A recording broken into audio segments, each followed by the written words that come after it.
Okay. Ride the tiger. If you have this book, the way we started and the way CK2 starts it are going to be a little bit different. He is starting from a position and he slides his way out. Obviously, it's a little more demanding on the adductor muscles. But also, if you've got a non-stick floor or you're wearing shoes, it's very difficult to slide your way out there. So if you have this book, just know that he's going to start it a little bit differently than the way that we do. Although before, in the ancient times, we didn't have these mats and it was all tiled. And so with cotton-soled shoes, we did slide our way out. So I'm going to do this a couple of times with the points that we don't always get to talk about in class, and then I'll compare it with the book. Like you've heard me say, get your tuck. This is not about stretching these muscles so much as it's about opening the crease, your quad. You'll hear in Tai Chi we talk about the quad. Well, the quad is hips, but really it's the hip socket. It's that hip joint. So it's about relaxing the actual kind of connective tissue in between, this joint here. To me, that's always been helpful to keep in mind, because otherwise I just feel like, oh, I'm stretching my hamstrings and my inner thigh muscles. You are doing that, but there's another component to this. So, we start with our feet together, 45-degree angle. And you'll see I have my tuck. What I mean is not having my tuck, I don't have it. So keep this, which means you must keep your knees bent. And then as you step out, I'm going to keep my hips at this 45-degree angle as I work myself out. I know this is a lot of information at once, so just bear with me here. Another thing to consider is I'm trying to keep my feet at that 45-degree angle as I work myself out. A very common thing is for this back foot to turn straight and sometimes even past that. Once it gets to that range, you're not really keeping the alignment of the posture. So, tuck, feet 45 degrees. Try to keep the hips and the feet at that alignment. Understanding that if you get super far out, it's natural. The back foot is they're gonna rotate out just a little bit, but it's proportional to how far out in your stance you go. And I'm punching. That's about it for me. As I get here, I'm not shifted on the back leg, I'm not shifted on the front leg. I am equally spaced, my weight is sinking in the middle. I'm rounding out with both my knees, so I'm not collapsing them in, I'm still trying to rotate them out. And I'm going to keep my hips at this alignment as I turn my shoulders and my head towards the front. This is another one where it's optimal if you can see this in person, because you can kind of walk around it in a 360 and look down on it, because there's sort of an S shape that happens with the lower body, which is really hard to explain where I am to where you are. But that's a product of the knees out. And you gradually push yourself back off. And other side. Try it on your own, keeping those feet 45-degree angle. Keep your tuck. Keep the hips at a 45-degree angle. If you can't go as far down with all those things in place, that's okay.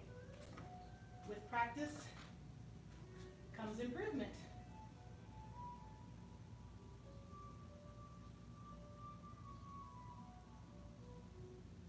I don't know if you notice, I definitely notice I can't reach out quite as far on this side. Most of you, if you train here, you know I've had extensive knee surgeries, and this right knee took a lot of work, and so my hip is tighter on this side. So this is a harder side for me. And push off.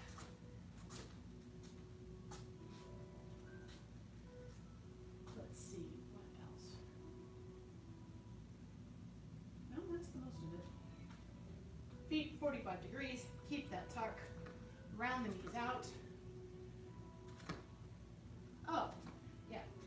See the difference between keeping my hips in this direction and turning my shoulder versus sometimes people will do this. See the difference? It straightens out my back leg if I try to turn my hips to the front. So keep my hips at 45 degrees, turn my shoulders. Hopefully you can kind of see the difference. Correct. Not correct. I also lose my tuck when I do that, and I feel a pinch in my mid-back. And push it off. Held that one for a long time. Ideally, when you get out as far as you can, it's an 8 to 12 second hold, and then you push back off. This one, you kind of scoot yourself out, switch sides, do the other side, you alternate back and forth, whereas hit the tiger, it's out and back multiple times on the same side. Take a minute, practice that on your own. If it's obviously going to be too much to incorporate everything I just said, but pick one or two things. Tuck, foot alignment, hip alignment, pick a couple, practice on your own, and then we'll compare it with the book.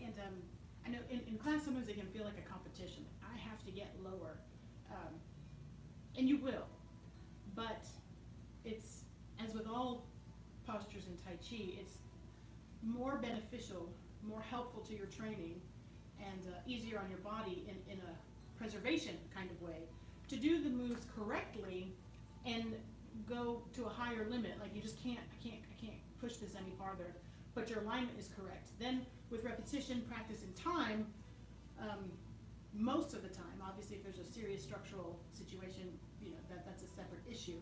But all things being equal, with time and correct alignment, your flexibility and your endurance and your ability to make the stance lower or wider or bigger will come.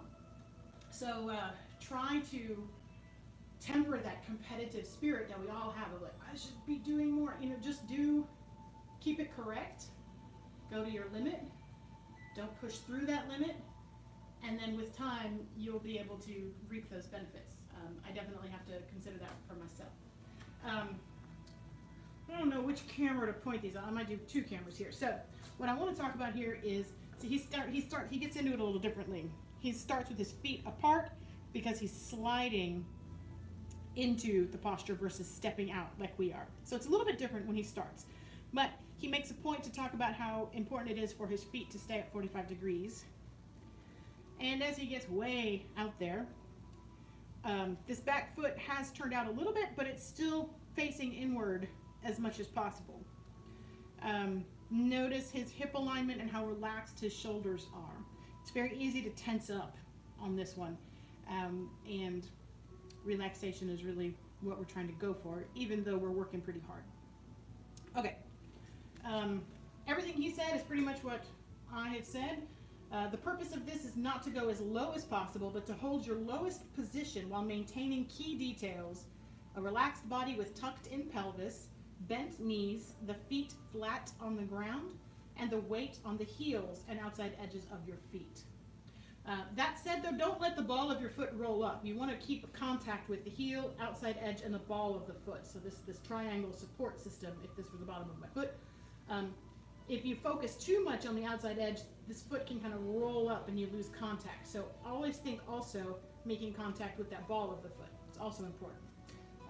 Return to the starting position by drawing up the front foot a few inches at a time. This posture can be repeated 1 or 2 more times, alternating with right tiger, left side. So switch back and forth. All right, with that, let's do it one more time together on each side.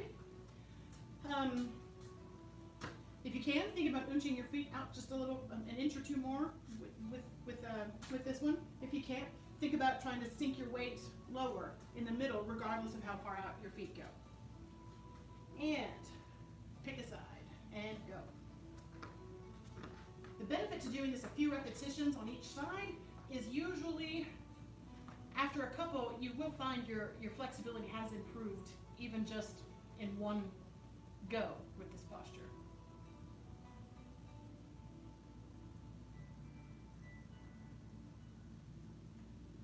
And push off. And other side.